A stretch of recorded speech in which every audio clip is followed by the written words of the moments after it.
श्री स्वामी समर्थ. जय जय स्वामी समर्थ. स्वामींचं नाव घेऊन मी या व्हिडिओला सुरुवात करते. दरवर्षी चैत्र महिन्यातील शुक्ल पक्षातील पंचमी ही लक्ष्मी पंचमी म्हणून साजरी केली जाते आणि यावर्षी लक्ष्मी पंचमी शनिवारी म्हणजे 13 एप्रिल रोजी साजरी होणार आहे.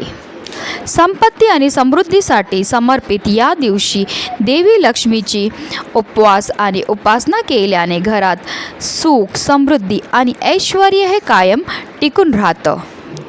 नवीन वर्षातील पहिली पंचमी असल्याने लक्ष्मी पंचमीला विशेष महत्त्व आहे. असे म्हणतात की एकेकाळी देवी लक्ष्मी देवतांशी रुसली आणि क्षीरसागरात गेली.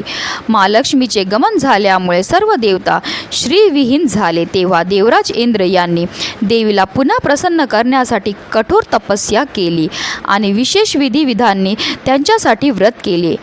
त्यांचे अनुसरण करत इतर देवतांनी देखील देवी लक्ष्मीसाठी व्रत केले. देवताच नव्हे तर असुरांनी देखील देवीसाठी उपासना हे केले. या पूजेमुळे देवी खूप प्रसन्न झाली आणि आपल्या भक्तांची हाक ऐकली. व्रत समाप्ती पश्चात माता पुन्हा उत्पन्न झाली आणि त्यांचा विवाह श्रीहरी विष्णूसह संपन्न झाला. देवता पुन्हा देवीची कृपा मिळाल्यामुळे धन्य झाले. ही तिथी चैत्र महिन्यातील शुक्ल पक्षाची पंचमी तिथी असल्याचे मानले जाते आणि म्हणूनच ही तिथी लक्ष्मी पंचमी व्रत रूपात साजरी केली जाते. तर या दिवशी आपल्याला माता लक्ष्मीची आणि श्रीहरी विष्णूंची विधिविधानपूर्वक पूजा तर करायची, सेवा तर करायची, पण त्याचबरोबर आपल्याला काही उपाय देखील करायचे. हे उपाय केल्यामुळे आपल्या जीवनामध्ये सुख, समृद्धी, ऐश्वर हे कायम टिकून राहतं आणि म्हणूनच आपल्याला लक्ष्मी पंचमीच्या दिवशी तुळशीला ही एक वस्तू अर्पण करायची. ही वस्तू अर्पण केल्यामुळे आपलं 7 पिढ्यांचं दारिद्र्य तर नष्ट होणारच आहे, पण त्याचबरोबर आपल्या जीवनामध्ये सुख, समृद्धी, ऐश्वर हे कायम टिकून राहणार आहे. आपल्या घराची, आपल्या मुलांची, आपल्या पतीची भरभरून अशी प्रगती होणार आहे. अतिशय प्रभावी असा हा उपाय आहे की ह्याला सेवासुद्धा म्हणू शकतात, जी प्रत्येकाने लक्ष्मी पंचमीच्या दिवशी तुळशी मातेची करायची. त्याबद्दल सविस्तर आणि महत्त्वाची अशी माहिती मी तुम्हाला या व्हिडिओमध्ये देणार आहे. तर व्हिडिओ पूर्ण पहा आणि जर तुम्ही माझ्या चॅनलवर नवीन असतील तर चॅनलला सबस्क्राईब करा आणि शेजारी बेल आयकॉनसुद्धा प्रेस करा, जेणेकरून तुम्हाला माझ्या नवीन व्हिडिओचं नोटिफिकेशन हे मिळत राहील. लक्ष्मी पंचमीच्या दिवशी आपल्याला सकाळी लवकर उठायचं आहे, स्नान करायचे. स्नान केल्यानंतर आपल्याला स्वच्छ वस्त्र हे परिधान करायचे. जर तुम्ही हिरवा किंवा लाल रंगाचे वस्त्र परिधान करू शकले तर ते उत्तम मानले जाते. त्यानंतर आपल्याला जे आहे देवीची विधिविधानपूर्वक पूजा ही करायची आहे. सोनं, चांदी किंवा तांब्याच्या लक्ष्मीच्या मूर्तीची कमळाच्या फुलासह विधिविधानपूर्वक पूजा करायची आहे. मूर्ती नसेल, आपल्याकडे फोटो असेल तर आपल्याला फोटोची पूजा ही करायची आहे. देवीला धान्य, हळद, गूळ किंवा इतरही ज्या वस्तू देवीला प्रिय आहेत, म्हणजे लाल फुलं देवीला अतिशय प्रिय आहेत, बत्ताशे प्रिय आहेत, कमळ गट्ट्याची माळ अतिशय प्रिय आहे. त्याचबरोबर माता लक्ष्मीला खिरीचा नैवेद्य अतिशय प्रिय आहे. तर ज्या ज्या वस्तू माता लक्ष्मीला प्रिय आहेत त्या आपल्याला सर्व माता लक्ष्मीला अर्पण ह्या करायच्या आहेत. त्याचबरोबर आपल्याला काही सेवासुद्धा करायच्या आहेत.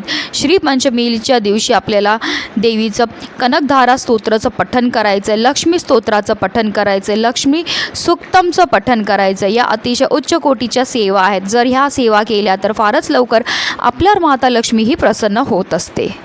तुळशीला माता लक्ष्मीचं स्वरूप मानलं जातं आणि म्हणूनच जे आहे आपल्याला आवर्जून लक्ष्मी पंचमीच्या दिवशी तुळशीची पूजा ही करायची आणि श्रीहरी विष्णूंना अतिशय प्रिय आहे ती म्हणजे तुळस.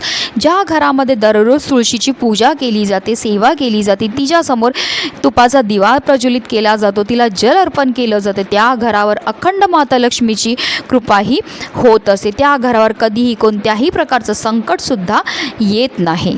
तर चला जाणून घेऊया ती कोणती वस्तू आपल्याला तुळशी मातेला अर्पण करायची. तर आपल्याला जी वस्तू अर्पण करायची तो म्हणजे उसाचा रस. पंचमी तिथीला जर आपण उसाचा रस तुळशी मातेला अर्पण केला तर त्यामुळे आपल्या जीवनामध्ये असणारं सर्व दारिद्र्य हे नष्ट होतं, कारण ऊस हा माता लक्ष्मीला अतिशय प्रिय आहे.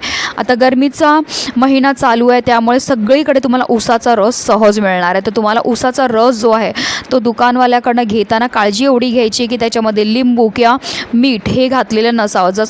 रस काढला तो लगेचच तुम्हाला त्याच्याकडनं अगदी 10 रुपयाचा घ्यायचा आणि आपल्या घरी घेऊन यायचं. तुम्ही हा उपाय सकाळपासून संध्याकाळपर्यंत कधीही करू शकता. तर आपल्याला हा 10 रुपयाचा ऊसाचा रस आपल्या घरी घेऊन यायचा आहे. एक तांब्याचा लोटा घ्यायचा आहे, त्याच्यामध्ये हा रस टाकायचा आहे आणि आपल्या घरामध्ये असणाऱ्या तुळशी मातेजवळ जायचं. तुळशी मातेजवळ गेल्यावर आपल्याला तिला धूप, दीप, अगरबत्ती, हळद, कुंकू सगळं अर्पण करून घ्यायचं आणि त्यानंतर हा ऊसाचा रस आपल्याला 7 वेळा अर्पण करायचा आहे. प्रत्येक वेळाला आपण 1 वेळा ऊसाचा रस अर्पण करायचा. ओम नमो भगवते वासुदेवाय नमः बोलायचं आहे आणि आपली इच्छा बोलायची आहे. पुन्हा ऊसाचा रस अर्पण करायचा आहे. ओम नमो भगवते वासुदेवाय नमः या मंत्राचा जप करायचा आहे. आपली इच्छा बोलायची. पुन्हा ऊसाचा रस अर्पण करायचा आहे. आपल्याला ओम नमो भगवते वासुदेवाय नमः या मंत्राचा जप करायचा आहे आणि आपली इच्छा बोलायची. म्हणजे काय, आपल्याला 7 वेळा ऊसाचा रस अर्पण करायचा आहे. 7 वेळा आपल्याला ओम नमो भगवते वासुदेवाय नमः या मंत्राचा जप करायचा आहे आणि 7 वेळा आपल्या मनातली इच्छा ही तुळशी मातेला बोलायची आहे.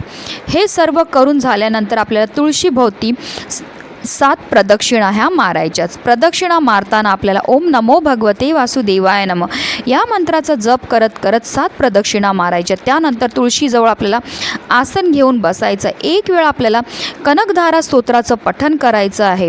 हे सर्व सेवा करून झाल्यानंतर आपल्याला तुळशी मातेला, माता लक्ष्मीचं स्मरण करून जे आपल्याला तिला आपल्या मनातली इच्छा बोलायची की माझ्या जीवनामध्ये असणारं सर्व दारिद्र्य, सर्व दुःख, सर्व विघ्न नष्ट होऊन माझ्या घराची, माझ्या मुलांची, माझ्या पतीची भरभरून अशी प्रगती झाली पाहिजे. आमच्या जीवनामध्ये सुख, समृद्धी, ऐश्वर हे कायम टिकून राहिलं पाहिजे. अशा रीतीने आपल्याला माता लक्ष्मीला प्रार्थनाही करायची. अतिशय प्रभावी असा हा उपाय जर आपण लक्ष्मी पंचमीच्या दिवशी केला तर आपल्याला अखंड लक्ष्मीची प्राप्ती होणार आहे. आणि म्हणूनच व्हिडिओ जास्तीत जास्त लोकांपर्यंत शेअर करा, जेणेकरून प्रत्येकाच्या आयुष्याचं कल्याण हो. ही स्वामीचरणी प्रार्थना. श्री स्वामी समर्थ. जय जय स्वामी समर्थ.